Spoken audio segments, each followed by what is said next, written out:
Watch closely as Gavin Newsom does what he does best. That is, twist the truth, deceive you, or just straight out lie to you. You're going to see it here in this clip now. I thought the Attorney General was right about the Trump administration having issues with immigrants, but I think he could have been even more pointed, and forgive me, Mr. Attorney General, by saying he has a particular problem with brown people, not even immigrants. Now, we just saw a video clip where Gavin Newsom calls out Donald Trump as a white supremacist, a racist, a bigot, xenophobe, and so forth and so on, right? Very interesting. But let's see who's in Donald Trump's cabinet or government. You've got Kash Patel, who's a brown guy, isn't he? You got Candace Owens, who supports him as well. You've got Mark Rubio, who's the Secretary of State, one of the most important positions. He's Hispanic. You've got Scott Turner, who's a black guy, who's the Secretary of Housing and Development. You've got Lori Chavez de Remer, Secretary of Labor, who's Hispanic. And there are many other people, but according to Gavin Newsom, Donald Trump doesn't like that are brown people. So Gavin Newsom is basically a liar. Let's examine Gavin Newsom and his list of accomplishments. He has spent over $24 billion to reduce homelessness, and actually the problem has gotten much worse. And there's no accountability for the money where it's gone. So you give him money, he spends it, and you have no idea where the money's gone. No accountability, no responsibility. He lacks oversight in that housing and how he spends his budget, but he always wants more money, even though he can't explain where he spent it on. Now let's look at Gavin Newsom's accomplishments.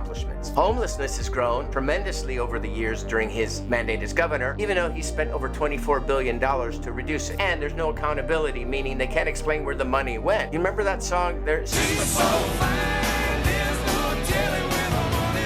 Now he's shifting blames to local governments, that it's their fault that things are not getting resolved on the level for the homeless people. The housing issue has been caused by regulatory problems, by not giving permits and slowing down the process of housing. I've seen this problem also in Europe. I was with the Minister of Housing in one of the main countries of the European Union, and when she was asked about why an entry-level home was over €500,000, she wouldn't give an answer. But I know the answer because I work with a lot of important construction people in Europe and architects. It's because you have building permits and lots of bureaucracy to make it hard for new construction. But it's very easy to get a permit to tear something down. So supply demand, you know, like there's not enough housing, there's a lot of demand for housing, so the prices go up, up, up. It's real simple, basic economics, but I don't think these people ever study economics. So Newsom has done the same thing, made it harder to build homes because they want to be eco-friendly, they want to be green, they want all this kind of stuff. Huh? Anyway, that's why our housing prices in California are going up. People are leaving the state, meaning that demand for housing is going to be reduced. But if you're not letting people construct, repair, build, you got a problem there. And lastly, he's created policies to prevent people from encampment more than 3 days, which doesn't fix the homeless problem. What it does is it makes homeless people criminals. That's a real smart one, Gavin. You're a really smart guy. Now, I'd love to hear your comments in the comment box. What you think about Gavin Newsom? If you like the video, smash it and subscribe.